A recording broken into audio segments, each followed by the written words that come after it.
Okay. So my name is Professor Mystic, also known as Tanya O'Grady.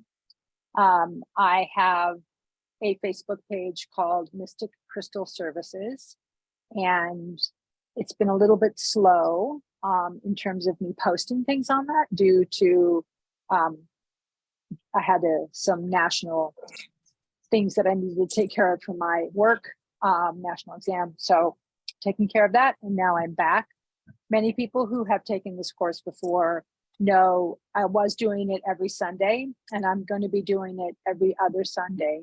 If a holiday weekend or something happens in between, I may go boom, boom. And if it doesn't seem to be building the sort of build upon itself, it seems too distance between classes, we may go back to every week on Sunday. So we'll have to see. We'll just give it a bit of a feel and see how it goes. If that makes sense. One of the things is, please, I will be muting everybody. Please don't ask questions during the write your questions down.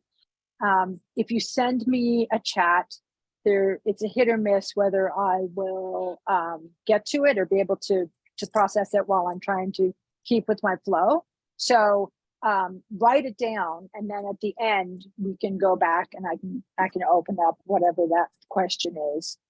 Or since we're all working to become more connected and clairvoyant, many times the question that you ask is answered 5 seconds later. So, but do write them down. And then at the end, after the recording has stopped, then we can take the time and go over those questions. Let's see. So this is basic crystals 101, sort of, we're at the very beginning. This is the first class back. There are some things that I do with every class, which I will go into in this class in depth, but then just to let you know, they'll be the first 7 minutes, 5 to 7 minutes of every class, just because I feel that they're that important. And that's carrying and cleaning your crystals. It was in the previous course, I would do 2 or 3 crystals at the end of the class. Like we would go through a topic, and then I would just find whatever felt right for me for that day. Today I specifically chose one crystal to work on at the end, and it's just because it's the first one, the first class, and there's a lot of information. There will be an outline that will go over this class. It'll be up probably within 5 to 7 days, and it should have it'll be like a syllabus. So those are the classes that'll be going on in sort of the order that they are presenting. I am presenting this course differently than the previous course, so we will be addressing color sooner, and those who started watching my classes later have been through the color, but it's going to be I'm approaching this from a different platform, and so I'm hoping that this will allow a different view, and people will be able to hear the different things that they might have missed the first time. So there's some really basic questions that come up with crystals, and I know that a number of people who join my class actually know probably more about crystals than me, but my desire is to get people excited about crystals, to get that spark going again, because I love crystals. And so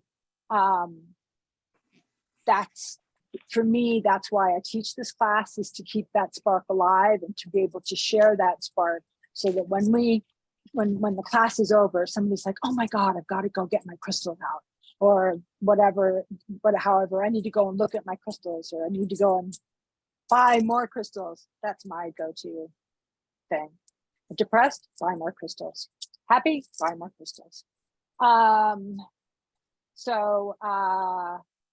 so that's some of the ground rules. Yeah, it will go through the care. Today we'll do the care and choosing and the basics about crystals. Starting next week, we will be looking at color. I'm sorry, that's not true. We will be starting with energy centers.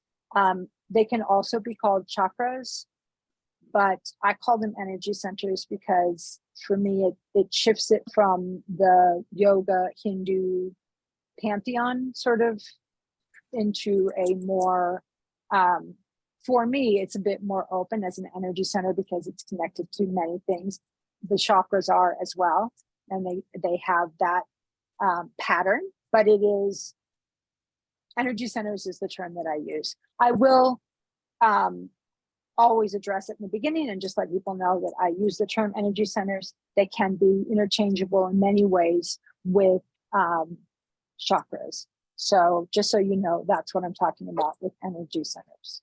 After this class, we will start working on energy centers. This series is going to have some exercises, and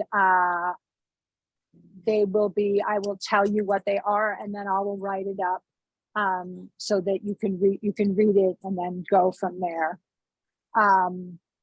And they will be mostly focusing on becoming electrically more sensitive so that you can sense and feel the crystals more easily. And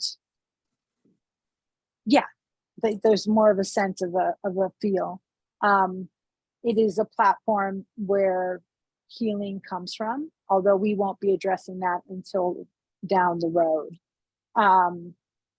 It is very important to have a working knowledge and done some practice with the electromagnetic field around our aura and around us that surrounds us, as crystals are part of how that amplifies or can help negate or do other things. Is as it comes into your electrical system, then it can change that system.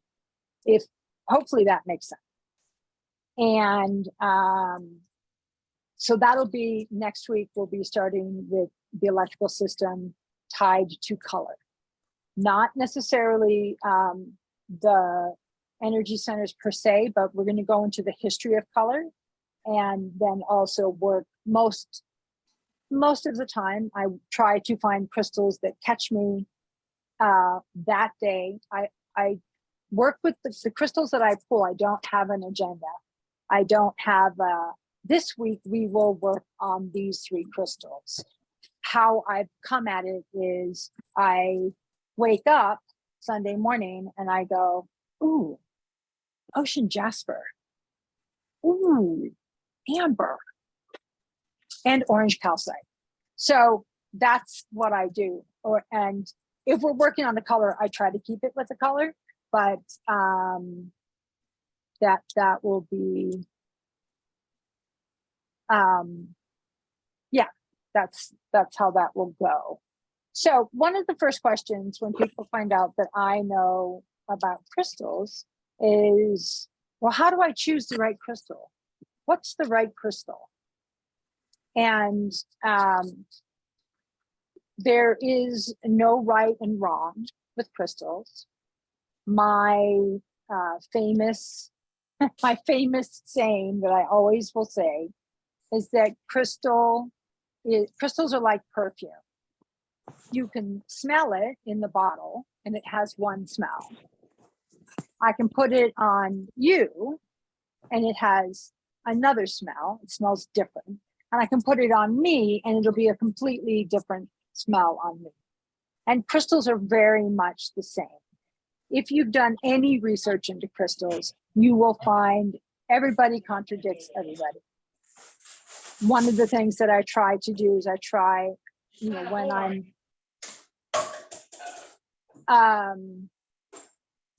hang on one second. Did this mute me?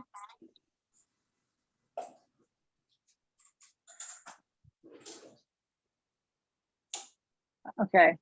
All right. Can you guys still hear me?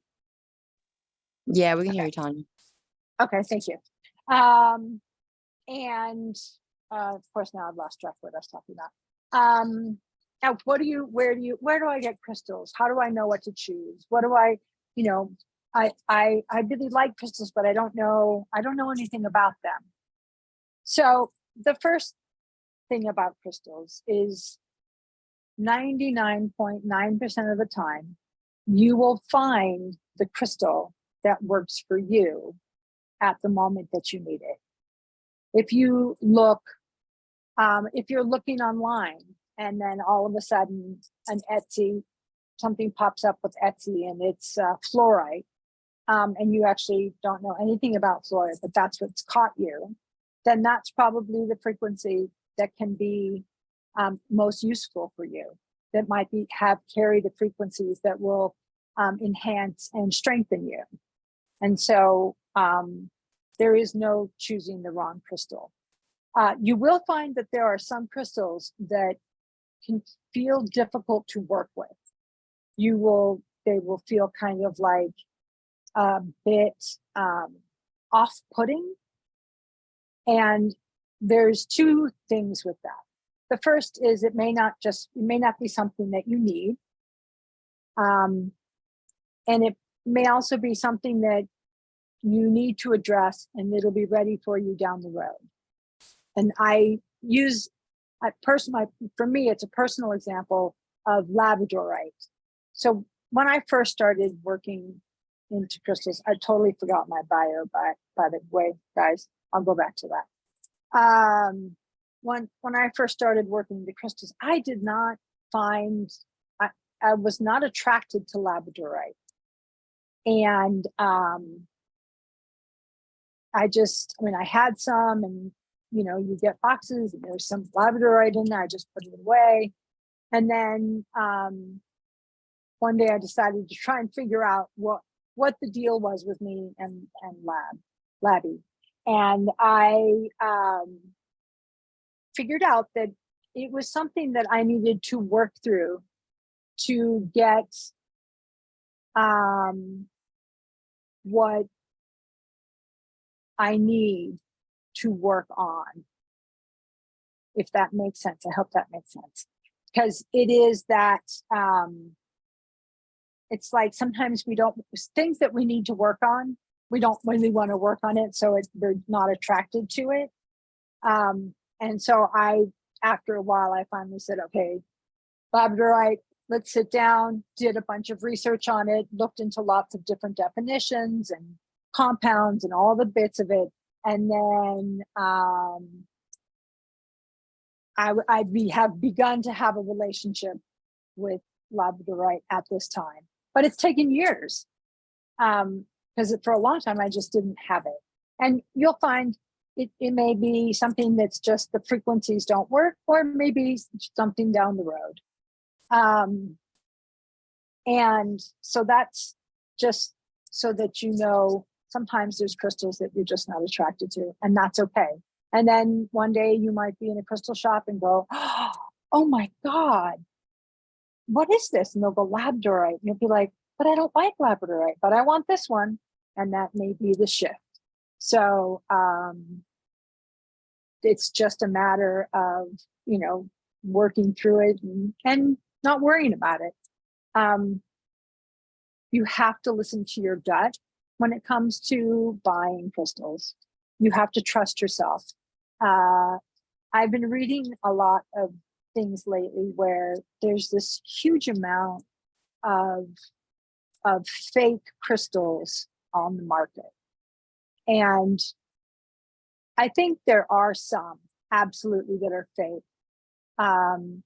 But I also think it's not as predominant as people are making it seem. Let's talk about citrine. So citrine is a yellow, I have one. So this is my little piece of citrine. It's very light, this one. And it's citrine is fairly rare. It's not particular. I mean, it's not diamond rare, but it's not common. And they can also make citrine by heat treating amethyst to a point when it turns into citrine.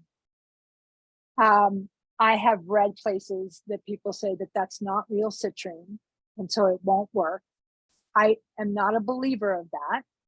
I believe that because it was heat treated to a specific temperature, that changed that crystalline structure in that crystal. And so while it may not be as clear a signal as a naturally formed citrine, it still has that frequency. And so if that's all, if you have a piece of citrine that's white at the bottom and it's kind of dark and somebody told you to choose a citrine, it's a heat treated citrine and it will work just as well. Obviously, it's nice to have ones that you know that haven't been human manipulated, but it doesn't, don't worry about it.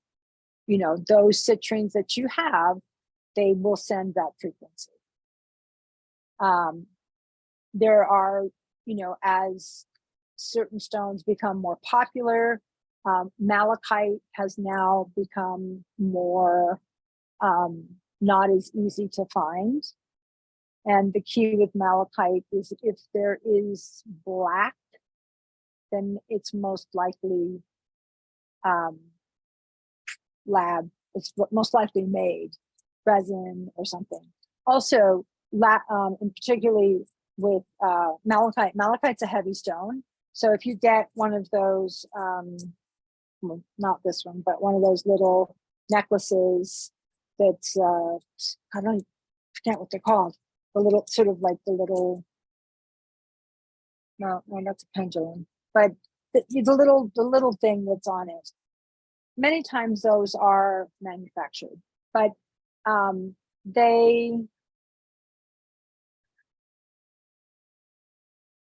sorry, I got distracted. I will, Jordy, let's bring that up after the class, okay? And so, malachite does not have black. So if you're looking at a piece of malachite and it's heavy and there's very, very, very dark green waves in it or circles in it, then it's probably malachite. If there's a whole bunch of black lines through it, then it probably isn't. I'm trying to think of other ones that get, blue turquoise. Turquoise. So turquoise, there's African turquoise, which looks greenish, green and black. There's the turquoise that comes from Arizona. And if you drive through Kingman, you can probably get some good turquoise. However, if you are buying turquoise off the internet or even in a store, many times it's blue howlite, dyed blue howlite. Now, unlike the heat treated citrine, which changes the chemical structure of that stone, dyeing something does not change the frequency. It may pick up some of the color frequency a little bit, but it will continue to be a slab of agate, even though it's bright blue or bright pink. It will continue to be howlite, even though it's blue. So these are just some little sort of reminders, pointers, things to think about. I think always go with your gut. If something pops up, do a little bit of research. You'll find vendors and people who sell crystals that you want. You'll find them.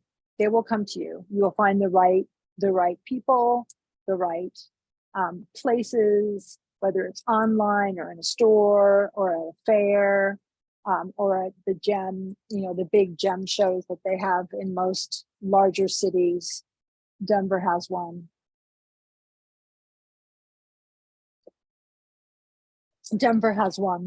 And I'm going with just a certain amount of money, otherwise I'll get in trouble. And so there's lots of different places where you can get them. You can get them on Etsy, you can get them on Amazon, you can get them on specific websites, you can get them from specific stores. There is one subscription box that is quite popular, and it does not always have, it doesn't always have real things. So just double check to make sure that you're getting things that are real, because I know of the subscription box. I actually had it for a while, and then I was just like, I didn't like it. And then I found out that they were under, I'm not going to say the company name because that would not be okay. But just be careful. If I get a box from the Crystal Council, and it's freaking awesome for me. It works really well for me. But they may not work for you. You may find the gem store, or you may find individual people who know where the mine, if in buying crystals, knowing where it comes from is a good thing. And then if better than that is knowing the mine that it came from, because that traces it back. And obviously, if you're looking to work with crystals, you are someone who wants to be as ethical and as possible.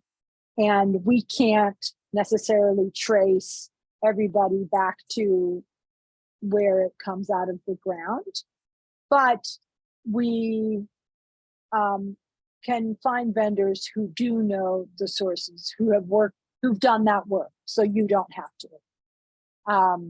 I don't know where many of my crystals come from, and part of this class will be me learning a lot more about that so that I can share that knowledge with you. But that's a bit about choosing crystals, and just go with what looks good to you, because what looks good, it's like getting dressed in the morning. You put on the blue shirt, and then you're like, not today. You put on the pink one, like me, ooh, pink. And then you're like, yeah, that's it for today. So crystals are very much the same. So be open-minded, and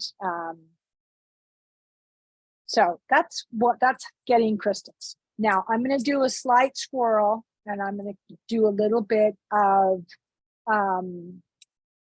a bio of me so that people know a little bit more about me, which I should have done in the beginning, but it's okay.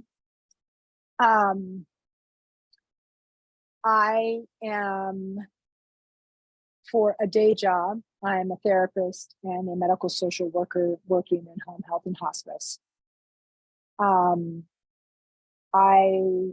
As a side job, I love crystals, and I teach about them, and I make bracelets, and I love crystals. And so I'm able to be in a situation where I can share some of my knowledge. I can do a lot of research and then share that research with people.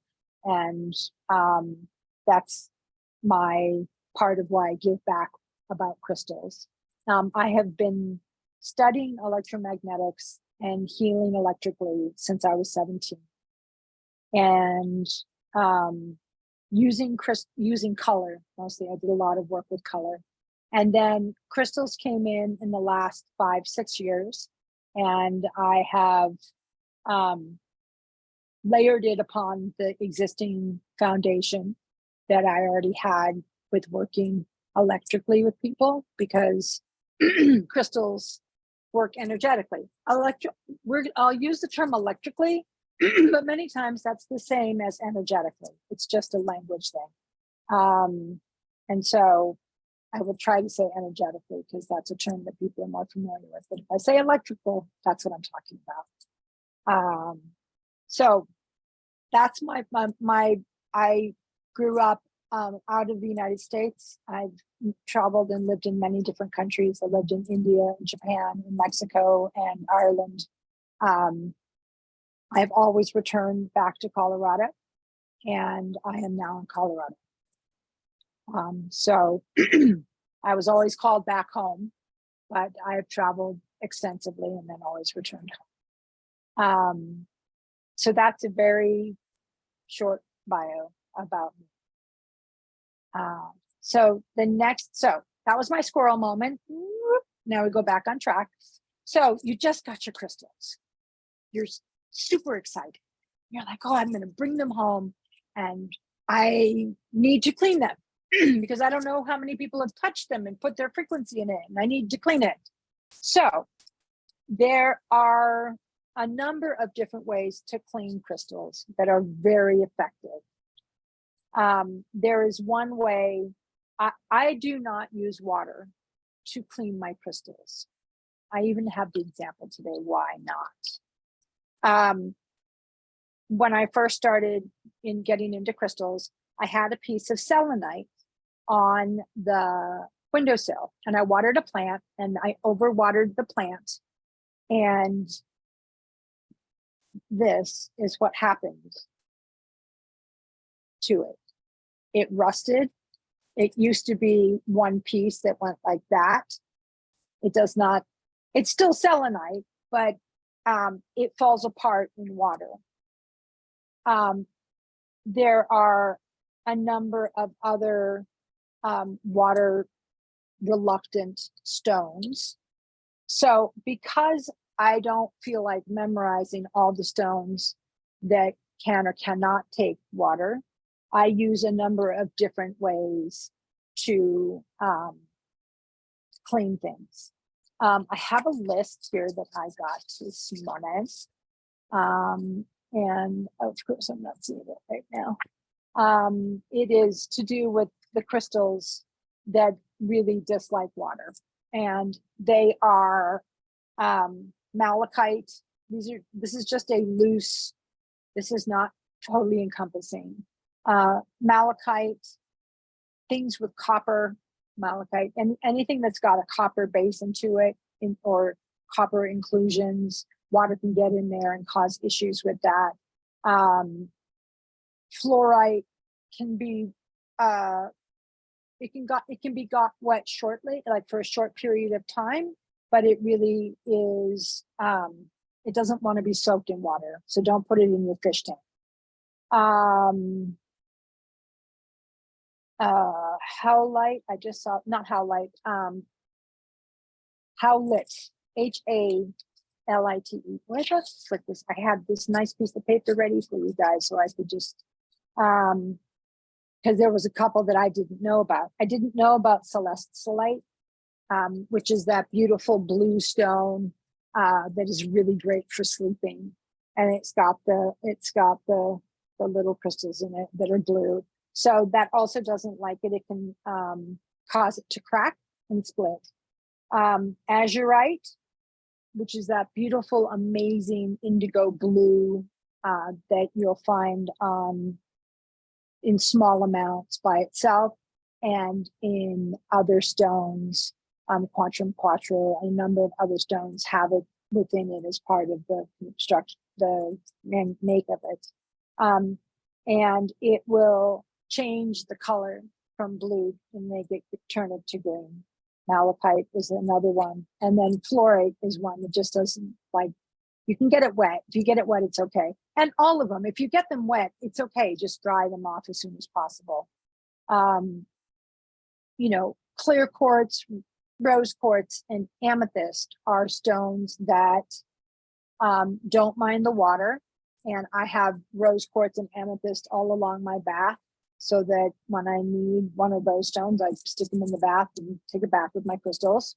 But especially selenite, that water can be damaging. And if you don't know a lot, it's easier to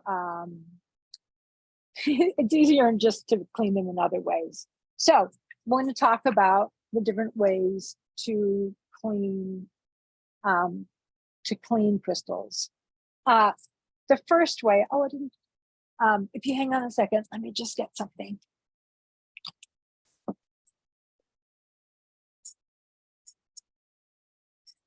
Okay. All right. So now the best way, it's really up to you what works best. I love smoke, and I love incense, and I love resins, and I don't smudge because that belongs to a closed a tribe that prefers not to have that open.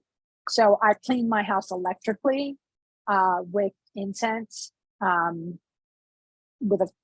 have all kinds of incenses. I have I have like cones and sticks and charcoal to put resin on. I have all of them.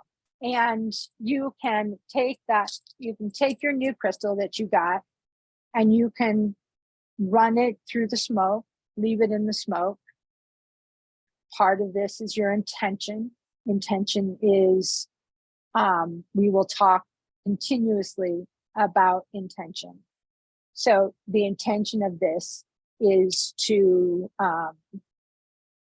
clean this up, to have it as, so that all the frequencies that have touched it are clean. You'll find some places will be cleaner, like you'll pick up a stone and you'll be able to feel its frequency right away. Someone asked what kind of incense I use. I use anything except for white sage, because that's not that's a Native American process. I use frankincense, I use myrrh, I use rose, I use nagchampa, I use anything. I use anything I can get my hands on that smells good to me. When I lived in India, they would in their honoring of their different gods and goddesses, they would burn like so much incense. And so I kind of grew up with that, and so I like that. That is one of the ways to clean stones that works very well. And you will feel a difference. You should feel a difference. We will talk about the ways to help feel at the end of this class. And so, as always, because life is the way it is, my earbuds have decided that they don't want to participate in class. So please hang on while I switch this, because they just died. Hang on.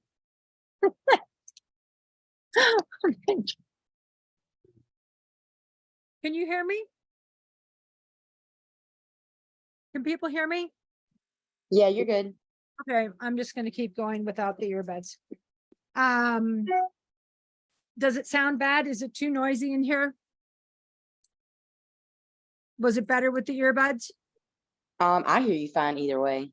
Okay, perfect. I'll keep going. So that's one way to it was better with the earbuds. All right, I'll put them, because then I don't hear the outside noise.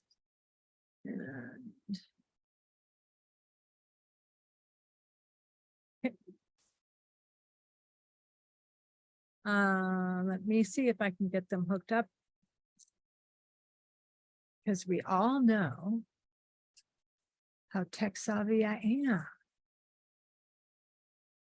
Nope, I can't do them. I can't hook it up in the process. Oh, if you want to click here, if you want to switch, hang on. I read something that might let me do it. Click here. Yes. Beats Pro. All right. They should be on. Somebody say something, please. Hello. Hi. Perfect. Yes. Can you guys hear me okay? Yes. Okay, awesome. We'll keep moving. Since I didn't realize that you realize the top. So we'll keep moving. So smoke is for me is one of the best ways to clean. One of the major ways I clean.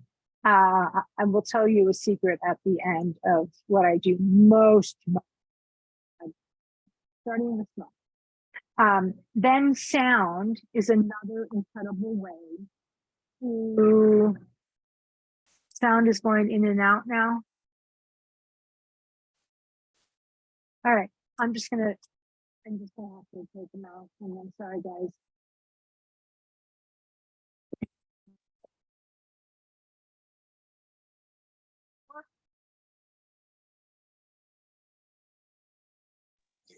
Okay, now we can't hear you. Yeah, I can't hear you.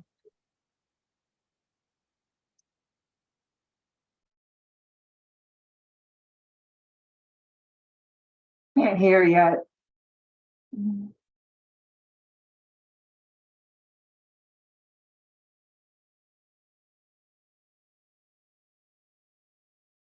So you should be able to hear me now.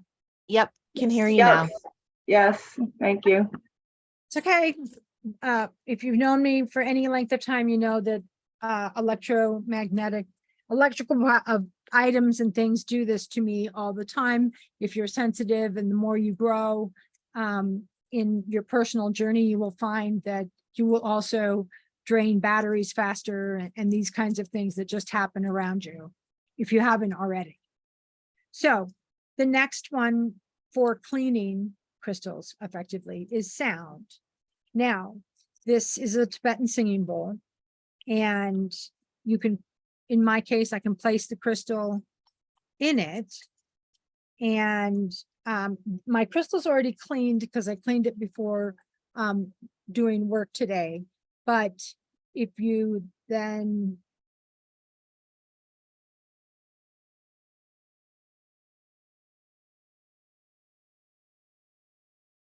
you hear a little bit of a wobble.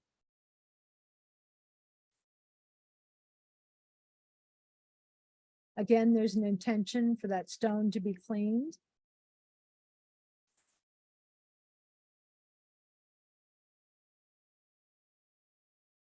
I couldn't find my little, I shouldn't say whacker. I couldn't find my little stick to do that, but that's, yes, it's a very effective way to clean a crystal. And then, so then another effective way is with breath and intention. And this takes practice, but it works. It took me a good few weeks working on it to really actually get it done. So you hold your crystal in your hand, and then you balance yourself however that works, whether it's counting down. I tend to put my hand on my chest to help get grounded. And with, again, in the intention of cleaning the crystal for it to be as close to its original form as possible. And then you blow out all the connections that are to that crystal that take away.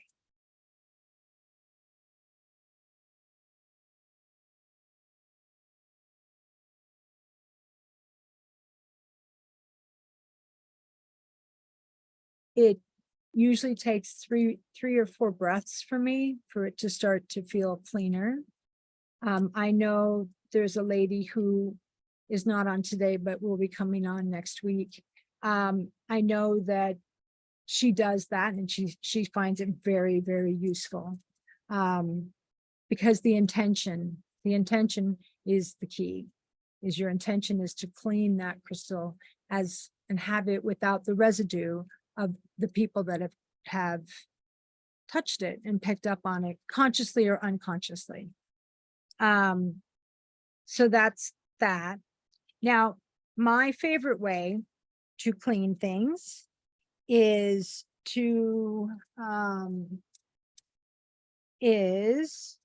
selenite. I have a large selenite block that's like this big and about that wide and about that big. And whenever I get any crystals in the home, it goes straight on the selenite block. Selenite is self-charging. It cleans out what you need it to. I do this on my bracelets since I wear bracelets every day, and I wear different bracelets according to what I feel I need for that day. And in my bracelet basket, every bag of different colors has a selenite stick in it. And so that's how I clean. My earrings are in a bag and there's selenite all over it in lots of different pieces. The same for my necklaces. I always put them on the big selenite block, and then it cleans it. And so that is, if you're starting to collect crystals, if you're starting to get into crystals, probably selenite should be one of the first that you get, because then you can have that easily to help with clearing, for clearing things. So I love selenite, and it is. One day we will go over the electrical and the frequency attributes that go with selenite, which is also completely amazing. Meditating with 2 in your hand, it can be phenomenal. But selenite's the bomb. So that's cleansing. Again, minimal water, unless you know for sure it can handle it. Smoke, sound, breath, and selenite. So these are 5 different ways. Every class going forward, I will spend 3 or 4 minutes. Will not be going into the depth that this class has gone into today. We'll just be going over it because it's a bit of a call down to remind people to make sure that they keep their crystals as clean as possible. Like, I do crystal readings, and so I have a bag that has a whole bunch of little ones. And every time in between every reading, I put one and I clean it with the bowl, whether it's in a fair, whether it's when I'm doing it in a video or in person. I do those readings. I always clean my crystals so that they stay connected to their source, connected to their core. So then the next thing that we hear a lot about is charging. Charging your crystals is important. It allows them time to get back to themselves. And there are many different ways on how to charge your crystal. You can use moonlight. Full moon is a great time, but it is not mandatory. You can, if you're doing it waning or waxing, waning gibbons or waxing gibbons, then that moonlight will also help charge it. So it does, full moon can be very helpful and does a very good job, but other times the moon is there, it can also be used. If you do not live in a situation or a place where you have moonlight shining through into a window or onto a porch or a front, the moonlight will shine in the front door, but you don't feel like taking all your crystals out for your neighbors to see. You can put them on a windowsill that's open to the outside, and just let them know that the moon is going to charge them, because the moon shines through walls. It's not limited by walls. Not the frequencies of it are not limited by walls. So put it by the window so mentally it feels a little bit cleaner, and then allow the moon to shine on or get the moonlight to charge them. That's sunlight is another one. Again, sunlight should be for shorter blasts of time. I would say if you're home for 2 hours and you want to clean your crystals, then putting your crystals out for 2 hours is fine.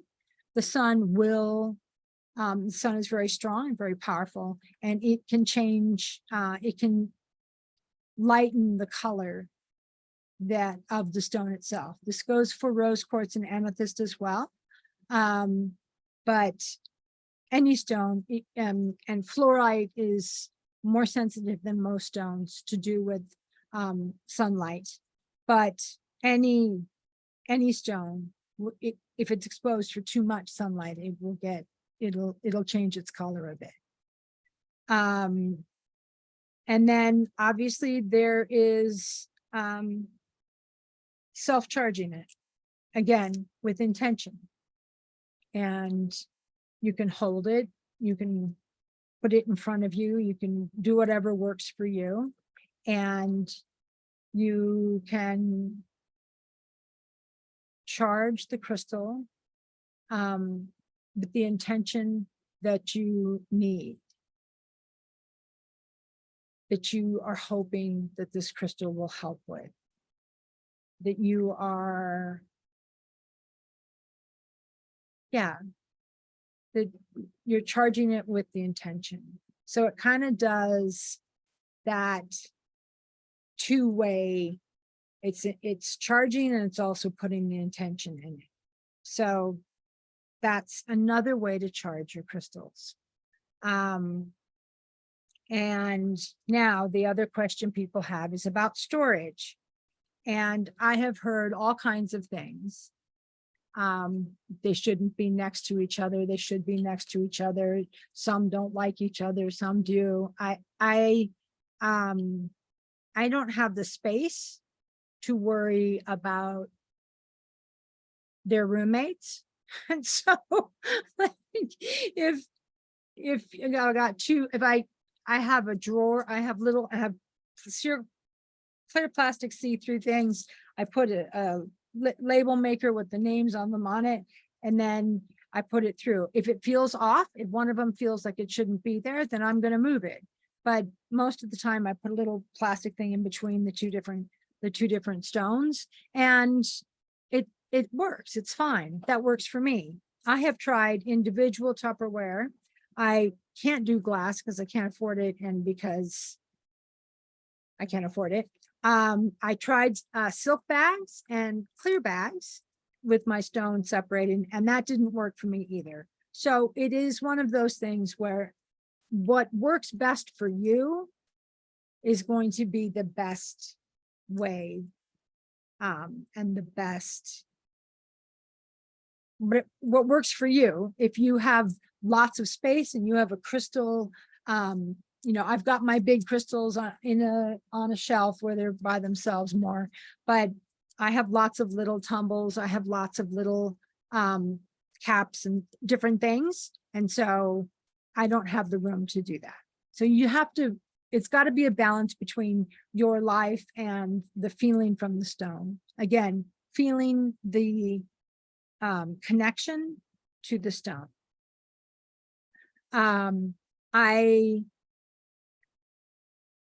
Now, I'm talking about intention and charging, and another word that's used quite often is programming. Part of the reason I chose clear quartz is because, and this is true to a certain degree for any crystal, but specifically for clear quartz. You can program it to do anything that you need.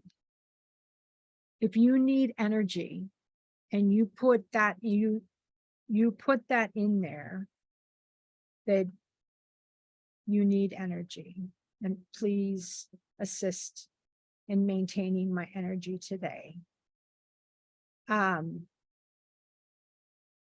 It will pick it up and it will do that. Now, to a certain degree, every crystal can do whatever it needs to because it's got a crystalline structure, which will go into in probably like 2 or 3 months, we'll go into the lattice work, the crystalline structure.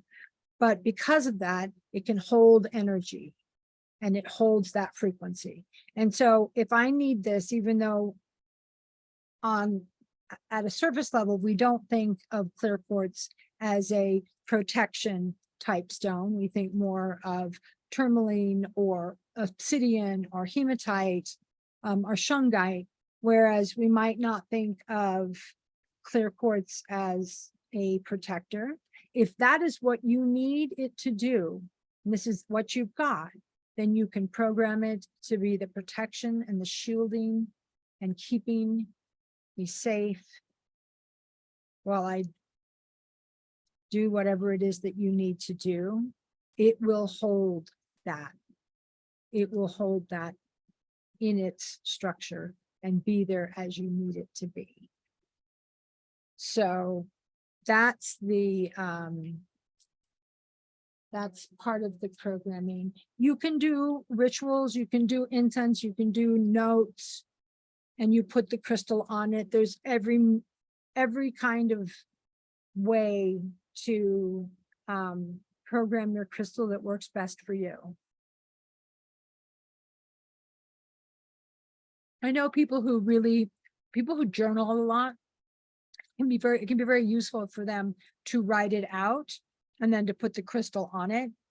I'm not a big journaler, so for me that would be that wouldn't work. I'm a chatty person, so I talk to my crystals and I ask them nicely, and I always thank them for their service. There are some, I have seen some works by people that made a demand, like this, you have what I need, therefore you must give it to me, kind of. That's not what they said, but that's what it felt like. And that didn't work for me. Again, it's back to what works best for you, your feel, your frequency, its frequency, how that's going to work is going to be the best platform to come from. So that's programming. Now, as we're moving through this this course, and I'm hoping that people will be able to, because it will layer upon itself. Each class will be freestanding enough that if you miss one, it's okay, but it will be layering upon itself. And one of the things when we get to the characteristics of the crystalline structure, we'll also be talking about how to the physical traits, and I'll be giving definitions of like luster and cleavage and specific gravity, as well as the lattice names, which are cubic or isometric, it's the same, tetragonal, orthorhombic, monoclinic, hexagonal. I don't know where the others do this. I was trying to be all together. Triclinic, hexagonal, which is also rhomboidal, and then amorphous is the one that is not crystalline in structure, but is things that we consider to be crystals because we work with them. Things like amber, petrified wood, things along those, fossils, that they're also included in that. We will also learn, to a certain degree, we'll learn about the MOH struct, the hardness and how to tell and how to do hardness tests. People are always saying, does it scratch? And I'm very reluctant to scratch my crystals because I don't want them to get hurt. I don't want them to be marked up. So but we'll learn about how that can work, especially if you live in a place. I live in Colorado, and there's a lot of really good rock hounding places around here. Arizona, in the South, they've got some lovely places. Actually, every place has got good places to go. And if that's something, that rock hounding, going out and finding your own crystals, is something that you really love the idea of, I would join a Facebook group on for your area. I joined one for Colorado, and I've found different places. I've heard about different places that I can make it to, because I don't want to hike 2 days, that I can make it to, that I can go and just see what I can find. So we will be going through some of those aspects about rock hounding and part of that lattice work. The exercise for today, and then we'll go over clear quartz, and then we will wrap it up. But the exercise today for next week, and it is to work on sensitizing your hands. I'm going to give you a couple of different ways. You must find your own way that works with you, because what works for me may not work for you. So experiment, be curious, be open to the wonder of it. So you can, our palm is an energy center. And that's part of how, that's part of why I like palm stones have that, because they just come straight in. And I mean, you can do it with the tumble, and this is a piece of pink opal. You can just do it and hold it in that energy center, and it'll start to come in. It can be, it's just a good way to be able to get a feel for the stones. And then when you're starting to work more with the stones, and if you decide to self-heal or offer to see what you can do to help heal, help assist someone in their healing, then it's really good to be able to feel. So I'm going to give a bunch of ways. The first one I'm going to give is one that I don't use, but it is effective. And that is to clap your hands. I always clap odd. I don't know if there's any reason for that. I do clap. I just clap odd. And then pull your hands apart. Few inches. Your fingers should be tingling, and you should start to be able to feel some energy build up. And then you focus on that energy build up, and you start to move your hands apart. And you should be able to sort of, you can form a ball, or you can form threads of connection between your palms, and then you start to go out a bit and see, and then find out how far you can go before it feels like you can't feel anymore. And part of this is to be able to sensitize your hands, so that when you are working with a stone and you put it in your hand, that center is open, and you'll be able to get a better sense and a better read of what that stone is carrying innately, and how it mixes with you. So that's one way, is to clap. This is what I do, is I go like this, because I know that there's energy that comes off of my fingertips, and then this starts to build. I do it a few times, and then because I've been doing this for a while, my whole hand is fizzy, like carbonation. it feels fizzy, and I can feel like a magnetic, if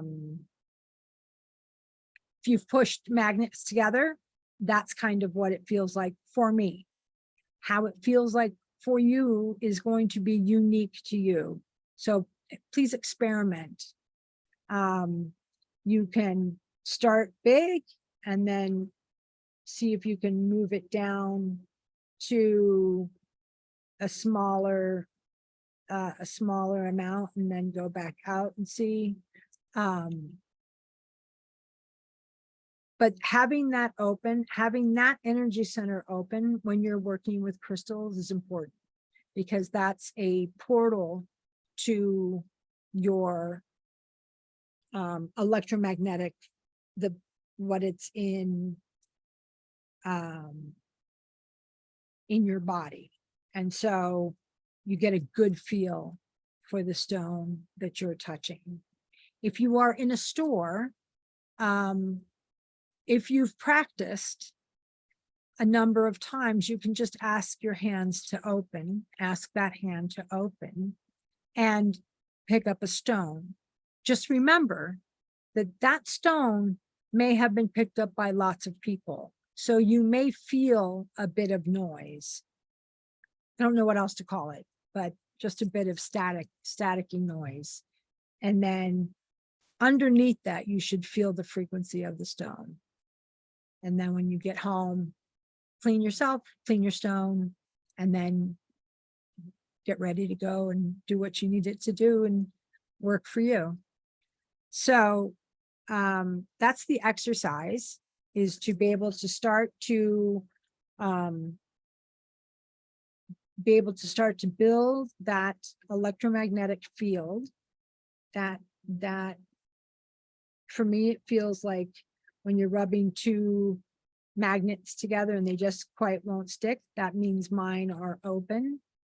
And then when I need to close them, I put my hands together and I imagine that it's not open anymore. And I thank it, thank you. And therefore it's not open. When you start, you may suddenly find that you're picking up on a lot, and you may need to just, thank you, stay closed for right now. Especially if they shake a lot of hands. If you're in a meeting where you have to meeting lots of people, you want to make sure that they're closed, because otherwise you're going to come home and sleep for a week. So that's about the hand. So this is the exercise. I'm going to type it up and have it posted so everybody can have it practiced. I'll try and be as concise as possible. But that's the exercise, because we will continue as we go on this journey. We will always be opening up our hands and trying to get a feel for the stone. There's a girl, she's not on today, but there's a girl named Carrie. And when we were doing class before, every single time she would naturally pull out the stones that I would work on that day. I just pick up what's around. So if you suddenly find yourself drawn to blue lace agate and I don't know, rhodochrosite, then pull them out, because they might be the stones that we work on that day. So just so you know. So we have gone way past what I normally do. Let's talk a little bit about clear quartz. I'm not going to go into a great deal of depth because of the timing, but clear quartz is also known as the master healer. It is connected to the crown energy center, white and purple.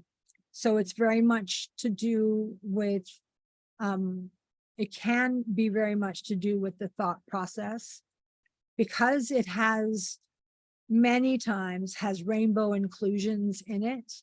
It can balance out all of the centers. So it has that balancing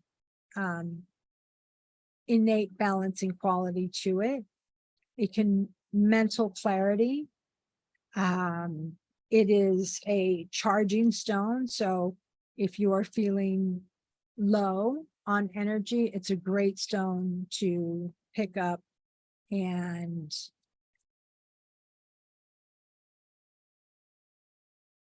get yourself grounded at the same time as energized. One thing to remember, especially to do with grounding, and I think next week I'm going to do a grounding exercise so that, because that's another really important exercise. This week it's the hands and next week it'll be grounding. But all crystals are grounding. They came from the ground. They are connected to the ground. And if at any point, if you ever need to feel grounded, if you have gotten too heady, too emotional, too much around, you're not in your core, you're not in your center, you can grab anything that'll work. This is a ruby with ziosite. No, that's wrong. But anyway, any crystal will ground you. You can ask it, please ground me. I need to be grounded. I need to get back into my body. And it will help because they belong from the earth. And so their connection is back to the earth. So it has that, any of them.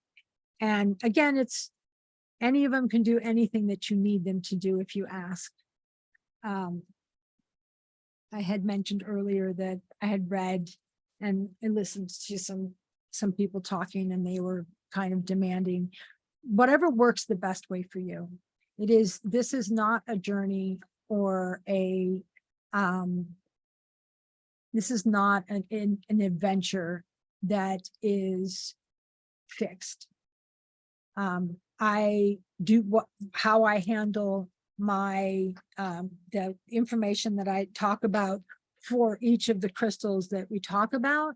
I go through 5 or 6 books and I find the common threads and pull that together. I may find it having a different frequency, but what I try to do is I try to find the common denominator amongst the practitioners and the researchers and the writers that I trust. There are a number of them. I have a couple books that I haven't gotten rid of that always say something completely different. And I'm like, I'm not sure how you got there, but that's okay. That's not for me to say.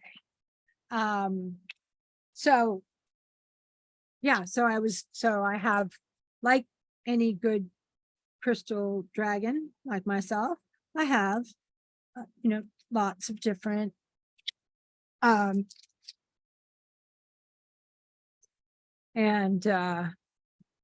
have ones that are just tumbles, and then I have ones that are, this isn't quartz. Sorry, just pulled out a piece of calcite. So yeah, they're different shapes and stuff. And I do try to keep, try to keep them together as I can, but I don't worry too much about it. So I'm so used to doing it every week. So raise of hands, should I do it next week? Continue on next week? Or should I wait a week? 1, 2.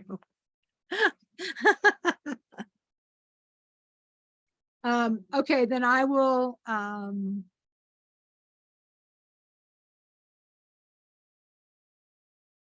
on, someone wrote something here. Oh.